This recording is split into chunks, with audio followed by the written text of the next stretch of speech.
Rwyt yn ein misg arglwydd, denw di a roddwyd arnom. Paid yn gadael.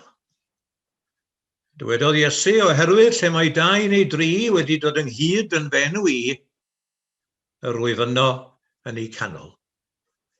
Gawn ni gyd weddio. Rwyt ti arglwydd yn ein misg. Y mae dy bresenoldeb yn llenwi'r lle hwn. Yn llenwi'r awr hon. Yn llenwi'r foment hon. Yn llenwi'n calonau a'n heneidiau. Ac yn ein clymu ynghyd yn un cymundeb ysbrydol. Yng nghorff Crist ac yn heili'r ffydd. Yng nghymdeithas dy ysbryd glân, a chydaeth holl eglwys yn y nef ac ar y ddaear, offrwmwn i ti dad holl alluog, ein clod, ein cariad, a'n hyfuddod. Amen. Yr emyn cyntaf yw'r rhif 830 yng nghaneuon ffydd. O Dduw ein crai gan noddfa, rho nawdd i'r gwan a'r tlawd, mwyn dy anwyl Iesu, a anwyd i ni'n frawd.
Daw'r darlleniad cyntaf o lythyr Paul at y Philippiaid. O'r 4 bennod gan gychwyn yn yr 8fed adnod. Bellach gyfeillion, beth bynnag sydd yn wir, beth bynnag sydd yn anrydeddus, beth bynnag sydd yn gyfiawn a ffyr, beth bynnag sydd yn hawddgar a chanmoladwy, pob rhinwedd a phob peth yn heiddi clod, myfyriwch ar y pethau hyn. Y pethau rydych wedi ei dysgu a'i derbyn, ei clywed a'i gweled yno fi. Gwnewch yr rhain, a bydd Duw'r tangnefedd gyda chwi. Mae'n llawenydd mawr yn yr arglwydd i mi, bod eich gofal amdanaf fy nawr o'r diwedd wedi blyguro eto. O ran hynny, roedd y gofal gennych, yr amser cyfaddas oedd yn eisiau. Nid fy mod yn dweud hyn am fod arnaf angen, oherwydd yr wyf fi wedi dysgu bod yn fodlon beth bynnag fy amgylchiadau. Gwn sut i gymryd fy narostwng, a gwn hefyd sut i fod uwch ben fy nigon. Ym mhob rhyw amgylchiadau, rwy wedi dysgu'r gyfrinach sut i ddygymod, boed â llawnder neu newyn, a helaethrwydd neu brinder.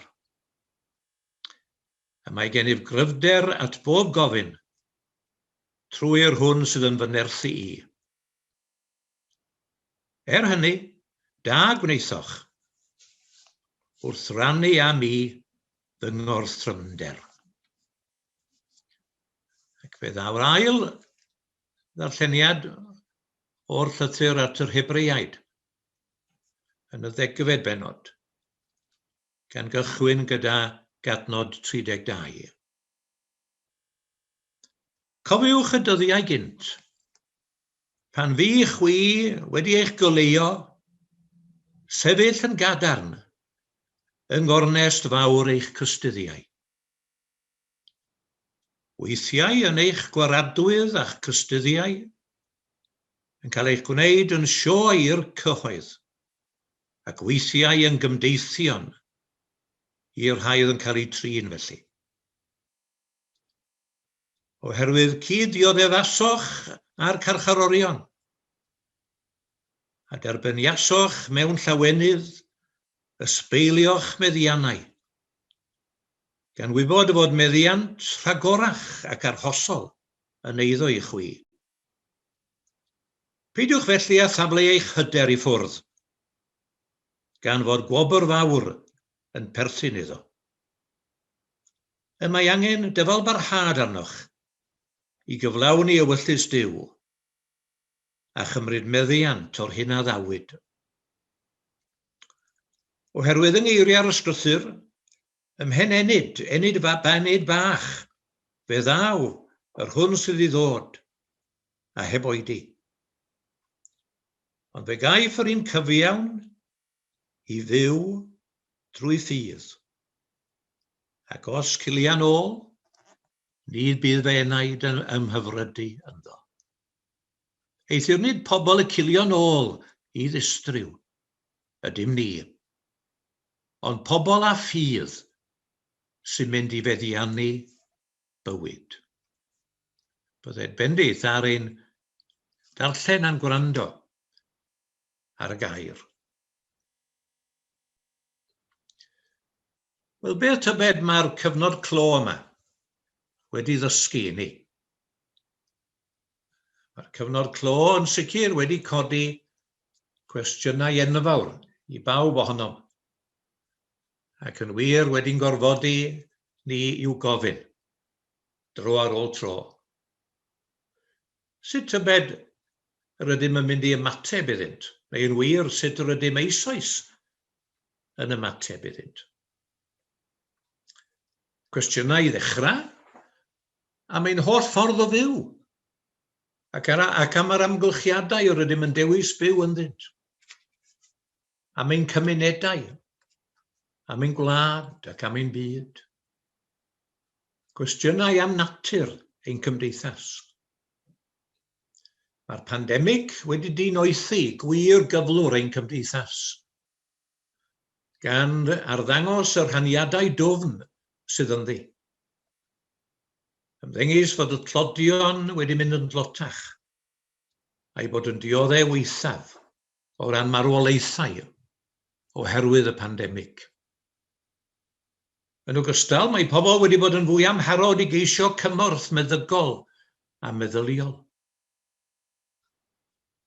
Dangosodd yr argyfwng presennol ein dibyniaeth lwyr ar y wladwriaeth, drwy gig yr NHS, a'r trosorlus a'i chynllun ffyrlo. A mae hynny wedi bod yn wir am yr Unol Daleithiau hefyd. Yn wir, mae'r cyfan yn croes ddweud geiriau Ronald Reagan. The nine most terrifying words in the English language are, I'm from the government and I'm here to help. Ystyriai yr economegydd Friedrich von Hayek ffefryn Margaret Thatcher, y cysyniad o gyfiawnder cymdeithasol yn rhith absurd, an absurd illusion, a honir i'r ddau ddatgan nad oes y fath beth a chymdeithas. Can fyddwn bellach nad oes lle i'r fath unigolyddiaeth yn y byd modern. Dywedwyd, the state is the first and last resort of rich and poor, young and old, in a health crisis. Amlygodd unwaith eto, werth o wladwriaeth les. Nid pawb drosto'i hun yw i fod mwyach. Fe'n hatgoffwyd hefyd, mae un ddynoliaeth ydym, ac mae adfyd yn gallu uno pobl. Wrth ddalunio'r eglwys fel corff yn y 12 bennod o lythyr cyntaf y Corinthiaid, dywed Paul, ni all y llygaid ddweud wrth y llaw, nid oes arnaf dy angen di. Mae'r pen chwaith wrth y traed, nid oes arnaf eich angen chwi. Gosododd Duw y corff wrth ei gilydd, mwyn i'r holl aelodau gymryd yr un gofal dros ei gilydd. Os bydd un aelod yn dioddef, y mae pob aelod yn cyd-dioddef. Neu os bydd un aelod yn cael ei anrydeddu, y mae pob aelod yn cyd-lawenhau. Ddechrau'r pandemig flwyddyn yn ôl, y penawd yn y cyfnodolyn pybyddol y tablet oedd, our only option is to act together. Yn ystod y misoedd diwetha, fe fu farw un o arwyr crefyddol a moesol y deyrnas hon, yr arglwydd Jonathan Sacks, y cryn brif rabi. Ac ychydig cyn I farwolaeth y llynedd, fe ddwedodd hyn, the coronavirus is going to test our capacity to work for the benefit of others. Selfishness is not going to protect us. A theitl I gyfrol ola, a gyhoeddwyd ar un pryd, a'i farwolaeth, oedd morality, restoring the common good in divided times. A dwedodd ymhellach, we need to recover the capacity for collective self-help that was and should be again the distinguishing feature of a strong civil society. Ydych chi'n cofio y mudiad hwnnw yng Ngwlad Pwyl, Solidarność. Dewiswyd yr enw mor bell yn ôl a 1980. Ac fe drechodd y mudiad hwnnw fe gofiwn gomiwnyddiaeth yng Ngwlad Pwyl a gwledydd cyfagos. Gaeth y fyny y cylchgrawn y tablet eto, flwyddyn yn ôl. Solidarity has become the principal weapon humanity is using against the coronavirus pandemic. It expresses the sentiment, unless we all stand together, we are doomed. A mae'r argyfwng presennol wedi dangos I ni, hefyd pwy mewn gwirionedd yw'r gweithwyr craidd, y key workers, sy'n cynnal ein cymdeithas. Yn aml maent gyda'r rhai adelir leiaf mewn cymdeithas. Roedd llawer ohonynt yn fodlon peryglu bywydau hunain, mwyn y gweddill ohonom. Dyma'r gwir arwyr. Ni ddylid I brisio cyfraniad y mwyaf dinod neu ddistydl, I ffyniant ac yn wir iachad y corff cyfan o'r ddynoliaeth. Ac yna, beth mae'r clo wedi ddysgu ni am y modd yr ydym yn gweithredu fel eglwysi. Yn sicr rydym wedi cyrraedd mwy o gynulleidfa drwy'r cyfarfodydd ar Zoom, Drwy'r cyfarfodydd yma, mae'r eglwys wedi symud i'r oes ddigidol. Dwi'n cofio pam etifeddys i swyddfa mewn coleg yn Nova Scotia 5 mlynedd ar 20 yn ôl bron. A chael cyfrifiadur mi ddei hun. Doedd o'm ar gael yn y coleg diwynyddol yn Aberystwyth adeg hynny. Dwi'n cofio cyfarch fy mab ym Manceinion, lle roedd yn gweithio ar y pryd. A fo yn ateb, croeso dad i'r byd modern. Bydd dim rhaid i ni siarad byth mwy, wyneb yn wyneb a'n gilydd. Wel, gael sicrhau chi bod ni yn gwneud hynny, ac wedi gwneud hynny ar hyd yr adeg. Ond fe gyrhaeddodd yr oes ddigidol yng ngwaith i fel diwynydd yn y cyfnod hwnnw. A mae wedi bod yn gyffeiliad mawr beth ers hynny, wrth gwrs. Ac mae'r eglwys, da ni I gyd, wedi mwynhau yn ein gwahanol ofalaethau y gwasanaethau ar Zoom. Ond wrth gwrs, doedd dim presenoldeb mewn un lle yn bosibl, mewn un cynulliad o bobl dduw. Mae'r syniad o leoliad wedi newid. Roedd yr eglwysi wedi cael awr ar y 20 o Fawrth 2020.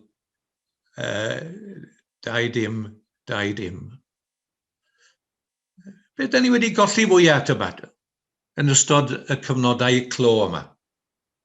Mae'r cwestiwn yma wedi ofyn I ni lawer gwaith yn ystod y flwyddyn ddiwethaf. Yn naturiol, rydyn ni'n bawnd o ateb, colli gweld aelodau o'n teulu, wyneb yn wyneb, ac yn arbennig ein wirion. Colli cymdeithasu a'n ffrindiau ac a'n cymdogion. Colli'r capel. A mi na'n byw mewn pentre yn y wlad, colli'r gymdeithas ddiwylliadol yn y pentre.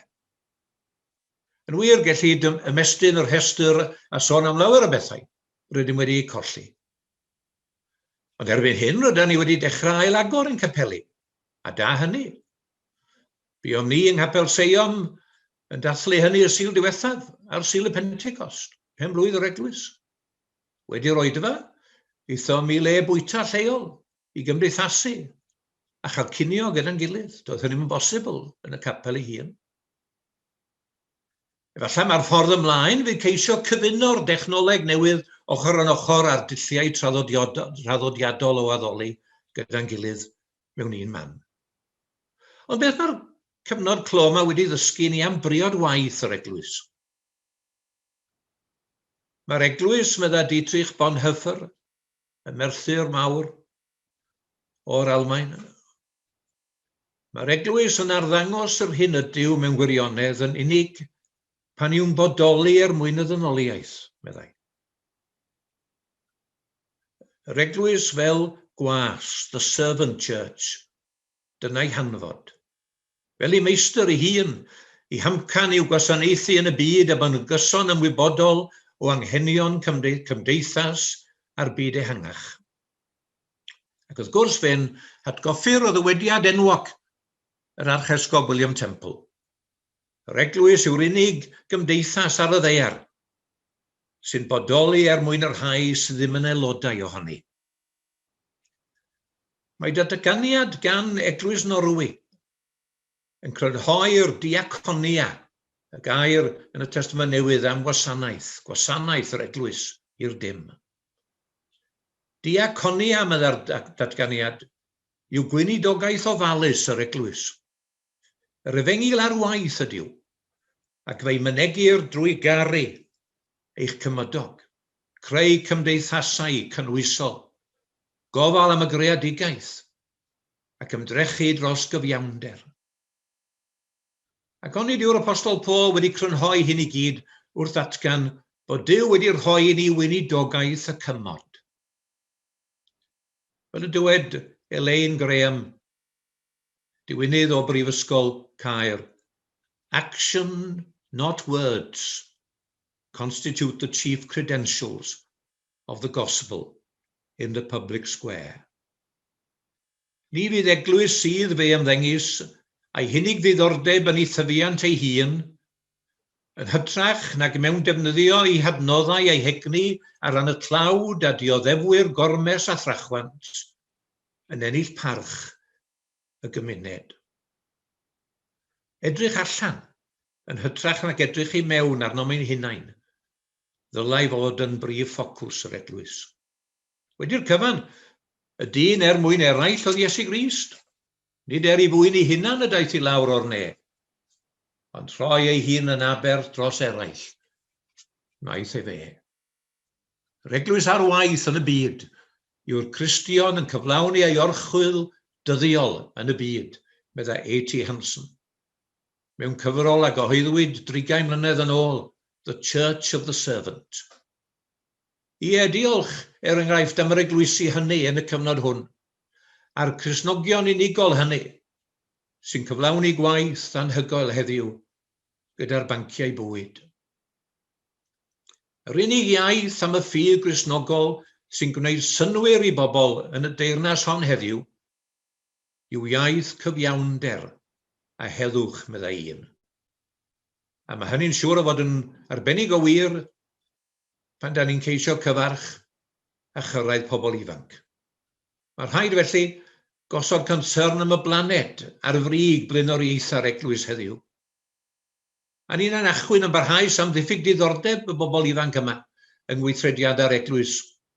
Ond nid oes yma gyfle i ni ddenu ei sylw wrth bwysleisio'r agwedd hon ar dystiolaeth yr eglwys. Ond nid yn y meysydd hyn y gwelir tystiolaeth yr eglwys ar ei gorau heddiw.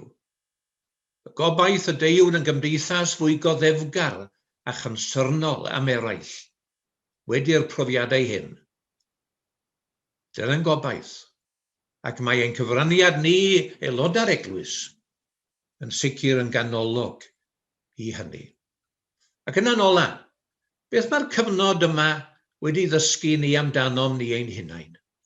Wel, wrth gwrs, dim ond un hunan all ateb hynny. Yn sicr mae wedi dangos mor fregus ydym, ac mor frau yw bywyd. Mae wedi dangos hefyd mae creaduriaid sy'n credu am gymdeithas ag eraill ydym. Ar y llaw arall, mae hefyd yn aml wedi datgelu elfennau mwy anymunol ynom, megis hunanoldeb. Chi'n cofio'r cyfnod ar y dechrau, y prynu gorffwyll, y panic buying, pawb drosto'i hun unwaith yn rhagor. Ydyw mae wedi ymlygu ffeileddau a rhagoriaethau pobl. Ac fel y dwedwyd ynghynt, cafwyd llawer gweithred o hunan aberth a charedigrwydd. Rydan ni'n hunan yma, y wraig a fi, wedi profi cymdogaeth dda, cymydog, yn siop ar yn cyfer ni, bob bore Sadwrn. Mae angen hefyd lawer o ymynedd mewn cyfnod anodd fel hwn. Ac ar yr un pryd erbyn hyn, rhydd gyfle i ni gyd ystyried pa beth a wnawn wedi'r cyfynderau ddod i ben. Dywed yr apostol Paul eto, gadewch i ni hyd yn oed orfoleddu yn ein gorthymderau. Oherwydd fe wyddo mai o'r thrymder y daw'r gallu ymddal, ac o'r gallu ymddal y daw'r rhyddym cymeriad, ac o gymeriad y daw gobaith. Gair cyfatebol i'r gair amynedd yn y Beiblau Cymraeg yw hir am aros, sef dysgu aros yn amyneddgar am gyfnod hir. Gellir defnyddio'r amser hwn yn greadigol wrth i ni gynllunio'r hunalwyd yn normal newydd. A'i mynd yn ôl i'r hen rigolau, yr hen ffordd o dduw am nawn ar ôl hyn i gyd. Neu a yw un ormod i ni obeithio y bydd mwy o'r newydd nag o'r normal yn y normal newydd. Mae'r holl ymdrechion i orffygu'r coronavirus, yr holl gur pen ar dioddefaint, yn heiddi dechreuad newydd. Unwaith y bydd y pandemig drosodd, bydd rhaid troi yn ôl. Ydyn ni'n mynd i droi yn ôl yn unig at y ffyrdd yr oedd pethau'n arfer a bod? Ond nid yw hynny yn fradychiad o'r cyfleoedd y mae'r digwyddiad dychrynllyd yma wedi gynnig i ni. Yng ngeiriau'r Pap Presennol Francis, mae wedi cynnig cyfle am droadigaeth. A mae o'n defnyddio'r gair sydd yn y Testament Newydd, metanoia, troiadigaeth. Gair sy'n golygu yn y Groeg, newid meddwl. A'r syniad cyfatebol yn y Beibl Hebraeg yw newid cyfeiriad. Newid meddwl a newid cyfeiriad. A dwi'n gorffen drwy ddyfynnu geiriau o'r darlleniadau a gafwyd ar y cychwyn, o'r Hebreaid ac o'r Philippiaid. Cofiwch y dyddiau gynt, medda'r llythyr at yr Hebreaid. Pan fi chwi wedi eich goleuo, sefyll yn gadarn, yng ngornest fawr eich trystyddiau. Eithir nid pobl y cilio'n ôl i ddistryw ydym ni, ond pobl a ffydd sy'n mynd i feddiannu bywyd. Ond rholaf y gair olaf i'r Apostol Paul. Y pethau yr ydych wedi ei dysgu a'i derbyn, ei clywed a'i gweled yno fi. Gwnewch yr rhain, a bydd Dyw'r tangnefedd gyda chwi. Amen. Yr ail emyn yw rhif 835 yng Nghaneuon Ffydd. Arglwydd Ior, fe ddisgwyl deglwys adnewyddiad o ddifri. Rhoi'n gennau ni lefaru geiriau cariad, fel tydi.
Gawn ni yn awr gydweddio. Gawn ni y bore yma gofio eto am bawb sydd wedi blino oherwydd y cyfnod clo dros gymaint o fisoedd o amser. Cofiwn am yr rhai a gollwyd, ac am yr rhai sydd yn galaru ar ei hôl. Ac yn yr eglwys hon y bore yma, fe gofiwn yn arbennig am golli yn ddiweddar ein cyfaill cynwyl. A fi mawr ofalus ohonom, fel aelodau o'i braidd, ac fel cyfeillion iddo ar hyd y blynyddoedd. Cyflwynwn i deulu i ti o arglwydd, a chyflwynnwn hefyd deuluoedd eraill, yr eglwys hon, a llawer eglwys arall, sydd yn ei hiraeth ar ôl anwyliaid y dyddiau hyn. Diolchwn i ti y bore yma, am yr rhai sydd wedi ymdrechu dros y misoedd diwethaf yn arbennig, i'n cadw ni'n ddiogel. Diolchwn i ti am yr rhai sy'n gweithredu mewn ysbytau, mewn cartrefi gofal, ac mewn sefydliadau eraill, lle mae gofal am y gwan a'r anghennus a'r frig i blaenoriaethau. Bydd gyda phob un y bendithia hwy yn ei gwaith. Diolchwn i ti hefyd am y modd y bu i'r gwyddonwyr a'r arbenigwyr weithredu i sicrhau y brechlyn i gynifer ohonom. A diolchwn i ti am bopeth o arglwydd, a fi'n ysbrydoliaeth i'n harweinwyr ag eraill ar y ffordd i'n harwain i lwybr diogelwch. Ac yn awr y bore yma, da ni'n pwyso eto arnat. Helpa ni ddysgu, gwersi o'r hyn a ddigwyddodd, a chynnal ni drwy'r efengil i droedio'n hyderus ymlaen. Gan wybod mae'r un yw i ti, o Dduw, yr un o dragwyddoldeb hyd dragwyddoldeb, o dragwyddoldeb i dragwyddoldeb, yn graig yr oesoedd, na sigla bydd. Ac yn awr fe, byddiwn ni gyda'n gilydd, geiriau ddysgodd yr gan ddweud ein tad, o'r hwnnwyd yn y nefoedd, sanctiddiau'r denw, deled y deyrnas, gwneler dewyllus, megis yn y nef felly ar y ddeiar hefyd. Dyroi ni heddiw ein bara beunyddiol, a maddau ni ein dyledion, fel y myddeuwn innau i'n dyledwyr. Ac nac arwain ni brofedigaeth, eithir gwared ni rhag y drwg, gan is eiddo ti o'r deyrnas, a'r nerth a'r gogoniant, yn oes oesoedd. Amen. Ydy ras ein harglwydd Iesu Grist, ac i gariad Duw ein tad, ac i gymdeithas ei ysbryd glân, aros gyda phob yr un ohonom, yr awr hon ac yn oes oesoedd. Amen. Gawn ni droi yn awr ar y diwedd un at yr emyn ola 827.